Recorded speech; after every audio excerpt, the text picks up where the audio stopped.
Ini dia nih, Itiak Lado Mudo. Di sepanjang jalur Ngarai terdapat beberapa rumah makan yang menyajikan Itiak Lado Mudo sebagai hidangan utamanya tuh. Di sini rasa Itiak Lado Mudonya lamak bana. Tekstur daging itiak atau bebek yang lembut berpadu dengan bumbu lado mudo yang khas memang nggak ada duanya. Dijamin deh nafsu makan bakal bertambah. Oh iya fams, Itiak Lado Mudo adalah olahan bebek khas Bukit Tinggi. Makanan ini dipercaya sudah ada sejak zaman Belanda tuh. Dulu, olahan bebek ini biasa disajikan pada saat lebaran atau panen sawah. Sehingga masyarakat Minang sempat menyebut makanan ini dengan sebutan gulai tradisi atau gulai adat tuh. Dulu makanan ini disantap menggunakan tambahan ketupat yang dimasak dengan santan. Tapi kalau sekarang rasanya nggak afdol kalau makannya nggak pakai nasi. Hehehe. Mulai dari Rp35.000 per potong sampai Rp175.000 per ekornya, kita sudah bisa menikmati lezatnya Itiak Lado Mudo ini, fams. Wajar kalau mahal, soalnya proses pembuatannya memakan waktu yang cukup lama dan bahan yang digunakan untuk bumbunya yang lumayan banyak. Kalau nggak percaya, kita lihat proses pembuatannya, fams. Ini dia bahan-bahan yang digunakan untuk membuat Itiak Lado Mudo. Semua bahan ini kualitasnya terbaik ya, supaya rasanya mantap tuh. Oh iya, semua bumbu juga harus digiling halus agar dapat tercampur sempurna. Yang bikin masakan Minang itu enak karena penggunaan bumbunya yang komplit dan jumlahnya yang banyak, seperti ini ya. Makan nasi pakai bumbunya aja udah enak, apalagi ditambah dengan lauk utamanya ya. Duh, jadi makin lapar. Untuk itiak atau bebek yang dipakai harus bebek jantan muda ya fams. Selain tekstur dagingnya lembut, kandungan lemak yang terkandung pada bebek jantan muda masih sedikit. Bersihkan bebek dari bulu dan kotoran ya fams, supaya tidak timbulnya bau amis. Pertama, kita masak dulu daun-daunan yang sudah digiling halus, sampai bau langunya hilang ya fams. Setelah itu baru deh masukkan cabai hijau giling yang sudah dicampur dengan bumbu lainnya. Masak sampai warna bumbunya berubah menjadi sedikit gelap ya fams. Kalau minyaknya sudah naik seperti ini, langsung kita masukkan potongan bebek dan juga jeroannya ya. Aduk hingga rata, kemudian tutup selama 5 menit, sampai bumbu benar-benar meresap. Prosesnya cukup lama nih fams, kurang lebih 3-4 jam tergantung jumlah bebeknya tuh. Dalam sehari, rumah makan ini dapat menghabiskan 300-900 ekor bebek loh fams. Wah, banyak ya. Fams, Itiak Lado Mudo ini juga bisa loh jadi oleh-oleh. Karena proses pembuatannya menggunakan bumbu matang, Itiak Lado Mudo jadi tahan lama tuh. Malah rasanya makin enak kalau sering dipanasin.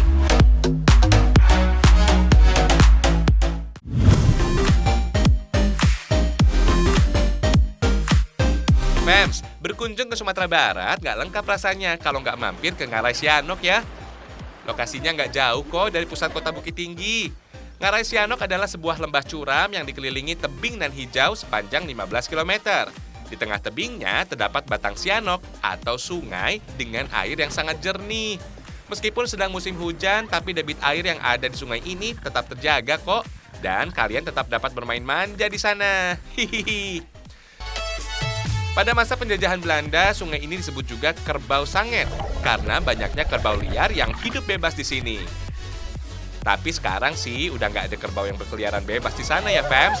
Soalnya Ngarai Sianok saat ini jadi salah satu destinasi wisata di Sumatera Barat. Sehingga kebersihannya sangat dijaga supaya para pengunjung bisa betah di sana. Salah satu spot terbaik untuk melihat keindahan Ngarai Sianok dari dekat ada di tempat yang satu ini fams. Di sini kalian bisa menikmati panorama alam Ngarai Sianok yang indah sambil minum dan ngemil cantik bersama teman-teman seperti ini fams. Gak heran deh, banyak banget orang yang rela datang jauh-jauh ke sini cuma untuk sekedar bersantai dan menghilangkan penat pikiran.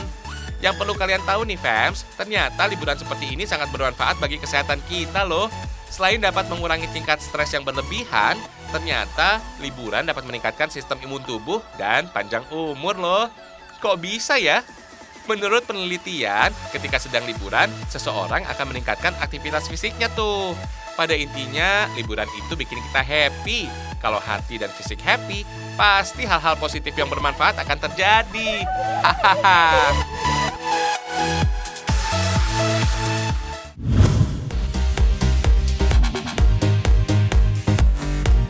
Gak salah emang kalau Sumatera Barat dijuluki dengan surganya makanan enak. Tidak hanya rendang yang mendunia, gulai dan berbagai olahan telurnya juga enak-enak tuh. Salah satunya Talua Barendo ini, fams. Talua Barendo adalah salah satu olahan telur dadar khas Minang yang memiliki tekstur crispy di luar, lembut di dalam. Mantap! Dinamakan Talua Barendo karena olahan talua atau telur ini berlapis seperti berenda, yang dalam bahasa Minang Barendo. Uniknya kuliner ini hanya dapat kalian jumpai di daerah Bukit Tinggi dan Padang Panjang saja, fams. Selebihnya nggak ada tuh. Masih belum diketahui asal-usul makanan ini seperti apa. Yang jelas, Talua Barendo saat ini sudah menjadi salah satu kuliner yang paling banyak diburu di Bukit Tinggi. Kalau mau cari rumah makan yang menyediakan Talua Barendo sebagai menu utamanya, kalian bisa datang ke kedai Niir yang berada di Jalan Soekarno-Hatta, Kota Bukit Tinggi. Tempatnya nggak besar, fams, tapi rasa Talua Barendonya juara. Tuh, lihat, besar banget kan ukuran telur dadarnya. Satu porsi Talua Barendo harganya Rp15.000. Gak terlalu mahal dong, apalagi satu porsi ini dapat dimakan oleh 3 atau 4 orang, fams. Membuatnya juga cukup mudah kok. Bahan yang digunakan cukup sederhana. Ada telur ayam kampung, cabai merah giling, dan irisan bawang merah. Kalau dulu telur yang digunakan adalah telur bebek, tapi karena harga telur bebek lumayan mahal, akhirnya diganti dengan telur ayam kampung. Kalau soal rasa sih nggak jauh beda ya, tapi yang paling penting sih bumbu yang dipakai dan juga teknik memasaknya tuh, fams. Campurkan irisan bawang merah dan cabai giling ke dalam telur ayam kampung. Aduk hingga berbusa, supaya nanti ketika digoreng, telur dapat mengembang. Oh iya, pastikan minyaknya panas, baru masukkan telurnya. Tunggu hingga telur berubah warna menjadi kecoklatan. Lalu angkat dan Talua Barendo siap disajikan. Mudah banget ya cara buatnya. Bisa nih dipraktekin di rumah, fams, supaya menu masakannya bervariasi dan gak ngebosenin. Hahaha.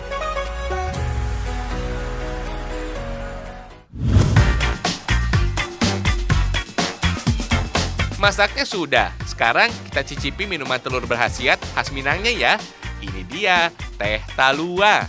Minuman ini dikenal sebagai salah satu minuman penambah stamina yang umumnya diminum warga Minang yang hendak berladang atau pergi ke sawah.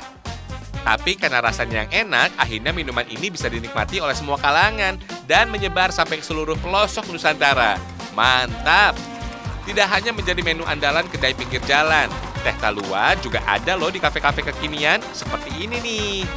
Untuk membuatnya juga nggak susah, fams. Ada 2 cara. Ada yang menggunakan mixer untuk mengocok telurnya. Ada juga yang masih menggunakan teknik tradisional dengan lidi seperti ini nih.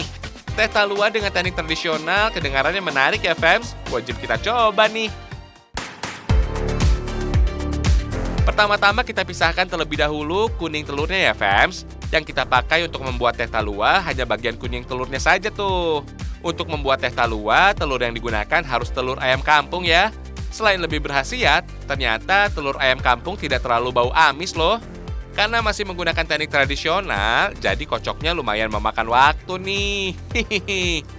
Kalau sudah halus seperti ini, tinggal kita campur dengan teh panas. Jangan lupa tambahkan krimer kental manis, lalu hidangkan dengan sepotong jeruk nipis. Tara, teh taluanya udah jadi nih, fams. Dari aromanya saja sudah menggoda. Sekarang langsung aja kita cicipin yuk. Alamak, lama bana rasonyo. Rasa gurih, manis, dan pahit dari tehnya berpadu menjadi satu. Agak sedikit kental, tapi tetap enak kok, fams. Kalian harus coba teh talua tradisional kayak gini, fams. Dijamin ketagihan deh.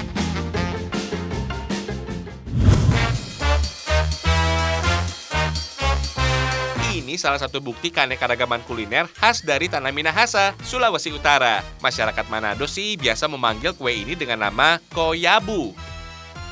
Sebagai jajanan tradisional, koyabu biasa tersaji sebagai santapan untuk menjamu tamu atau saudara.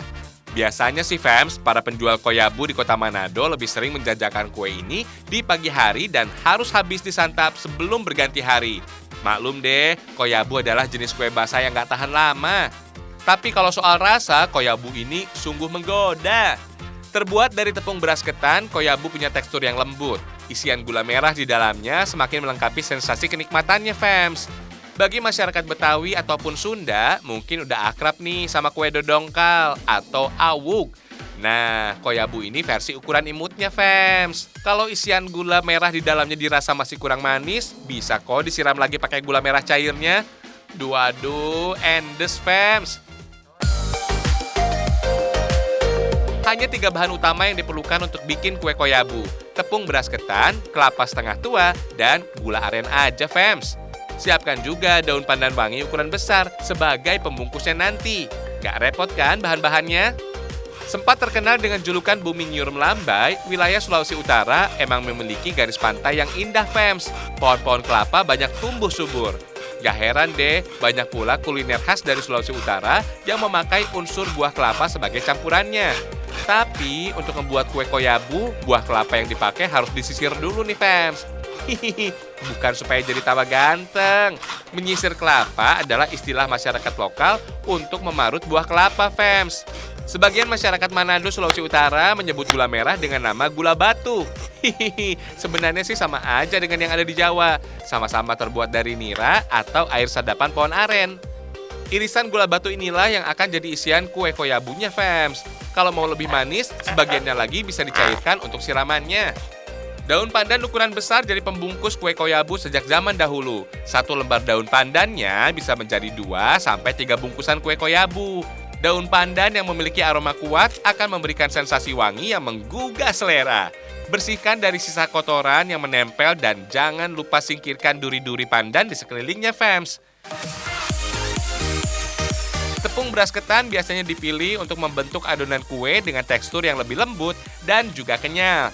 Campur tepung dengan parutan buah kelapanya, Fems. Parutan buah kelapa setengah tua ini akan berikan sensasi rasa gurih pada koyabu nanti. Tambahkan sedikit air supaya adonan bisa terikat. Bentuk segitiga dari koyabu tercipta saat proses ngebungkusnya, Fems. Mudah kok caranya. Adonan tepung beras ketan cukup ditaruh di atas lapisan daun pandan. Beri isian gula merah, lalu tinggal tutup aja. Terserah kalian deh, mau dibanyakin adonan putihnya atau banyak isiannya, gak jadi masalah. Bungkusnya harus rapat ya, jangan sampai ada celah supaya nggak bocor saat matang nanti. Terakhir tinggal dikukus aja nih, Fems. Proses kukus kue koyabu juga nggak lama kok, sekitar 15-20 menit aja kue koyabunya udah matang dan siap dihidangkan. Mantul, Fems.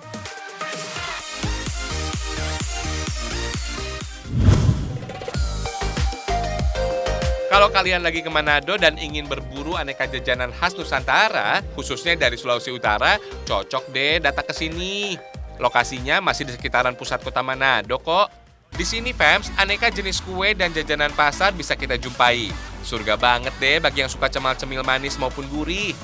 Buka sejak pagi-pagi buta, biasanya sih kue-kue jajanan pasar di sini udah ludes diserbu pembeli saat siang hari.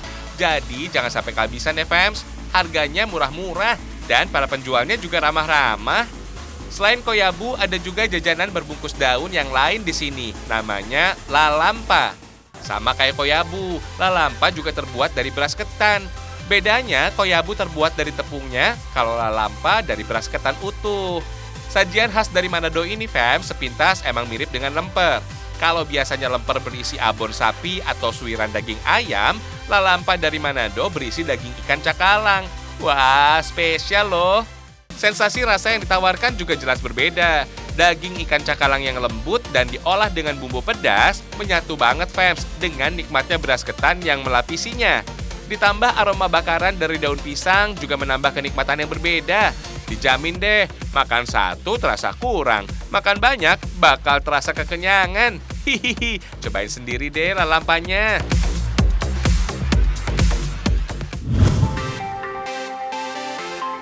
Fems, emang sih roti masih belum sepenuhnya bisa disebut sebagai pengganti nasi. Tapi roti selalu jadi pilihan dikala si perut masih galau antara pengen makan lagi atau udah kenyang. Nah, pagi-pagi gini makan bolu pisang bisa dijadikan pilihan, Fems. Sering kan tuh karena kesiangan dan takut terlambat ke sekolah atau kerja, jadinya nggak sarapan deh. Padahal sarapan itu penting loh, Fems. Bolu pisangnya udah cakep kayak gini, masa mau dianggurin aja? Sayang kan? Sama bolu aja aku sayang, apalagi sama kamu. Hahaha. Fems, yang namanya bolu biasanya emang disajikan dengan tambahan selai di bagian tengah. Tapi bolu nggak selalu digulung kok. Yang kayak gini juga tetap bikin menggugah selera. Hehehe. Fams, bikin bolu pisang tuh gampang kok. Yang jelas harus ada pisangnya ya, Fams. Selain itu ada telur, tepung terigu, dan beberapa bahan lain yang biasanya digunakan untuk bikin bolu. Fams, sebenarnya semua jenis pisang bisa digunakan sebagai campuran bolu. Tapi yang lebih asoy sih pisang Ambon yang sudah matang banget dengan ciri bintik hitam di sepanjang badan buahnya. Fams, bentuk buah pisang itu unik banget ya. Bukan tanpa alasan buah pisang bengkok seperti ini. Saat proses tumbuh lurus menuju tanah, pisang bergerak ke arah matahari untuk mendapat cahaya, Fams. Oh iya, Fams, pisang Ambon dipilih karena buahnya yang manis dan berbuah sepanjang tahun. Jadi gampang dicari. Selain itu, pisang Ambon punya kandungan gizi yang cukup banyak. Misalnya kalori, karbohidrat, zat besi, dan masih banyak yang lainnya. Adonan pisangnya sudah siap. Kita geser bikin adonan bolunya dulu yuk, Fams. Oh iya, kalau mau mengembangkan telur, kasih tambahan gula dan pengembang ya. Dan juga pastikan kalau wadah dan alatnya sudah bersih dari lemak. Hihihi, biar telurnya bisa mengembang dengan sempurna. Telur memang menjadi salah satu bahan yang nggak boleh terlewat saat bikin bolu. Ternyata telur ini bertindak sebagai lem alias bahan pengikat yang akan menyatukan semua bahan. Kalau warna telurnya sudah memucat, kasih pisang Ambon yang sudah dihancurkan tadi ya, Fams. Bolu ini punya ketahanan 5 hingga 6 hari loh. So, bisa banget deh kalau dijadikan sebagai buah tangan saat berkunjung ke Sukabumi, Jawa Barat. Masukin ke oven sekitar 20 menit dengan suhu kira-kira 200 derajat Celcius ya. Kalau sudah mateng, bebas deh mau diapain. Kasih keju, kayaknya cocok juga. Rasa manis dari bolu pisang ditambah dengan rasa asinnya keju, udah klop banget itu. Hehehe. Oh iya, Fams, ternyata dengan mengkonsumsi olahan pisang juga berkhasiat untuk kesehatan mata loh. Soalnya pisang mengandung banyak vitamin A yang penting buat kesehatan mata. Wah, olahan pisang sekarang udah makin menjamur ya. Kalau biasanya kebab cuma bisa diisi dengan daging, ternyata cocok juga kalau diisi sama pisang. Hihihi, apalagi ditambah dengan rasa yang nggak biasa gitu. Semacam rasa cinta tapi berbentuk parutan coklat green tea. Ah, manis pokoknya. Hehehe.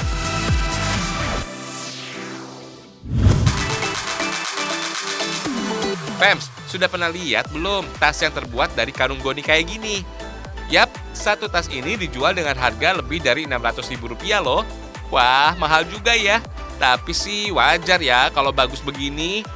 Selain tas, di daerah Antapani, Kota Bandung, Jawa Barat ini, produk dari karung goni bisa ditemukan berupa sepatu, sandal, pouch, dompet, dan masih banyak fashion item yang lainnya. Perpaduan kulit pada hasil akhirnya bikin tampilannya kelihatan lebih unik ya. Yang lebih penting sih kerajinan kayak gini ramah lingkungan banget, Fams. Hehehe. Tapi ngomong-ngomong, apa sih yang bikin karung goni ini mahal? Karung goninya nggak harus import ya, Fams. Dari bahan-bahannya sih sederhana banget. Tapi konon katanya pengerjaannya sangat detail loh. Fams, ternyata karung goni nggak cuma bermanfaat jadi wadah beras aja ya. Tapi bisa disulap jadi barang siap pakai yang bermanfaat. Kayak gini contohnya.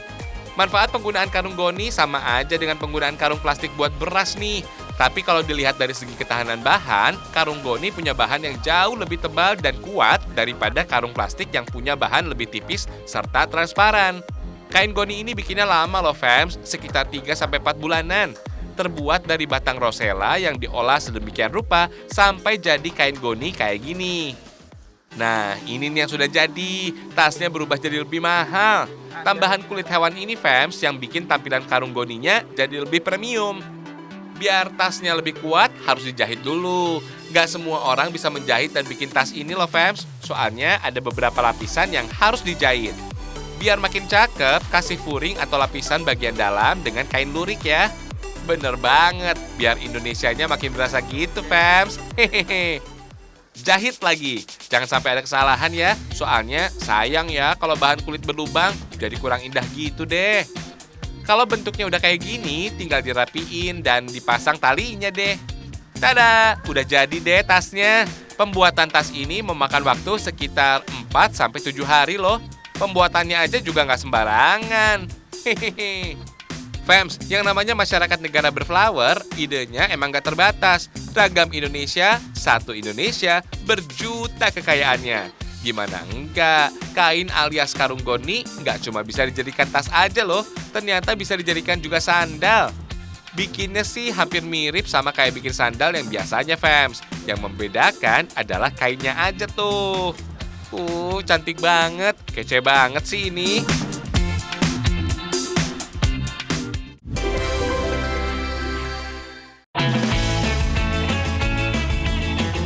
Karung goni emang gak bisa dianggap sebelah mata.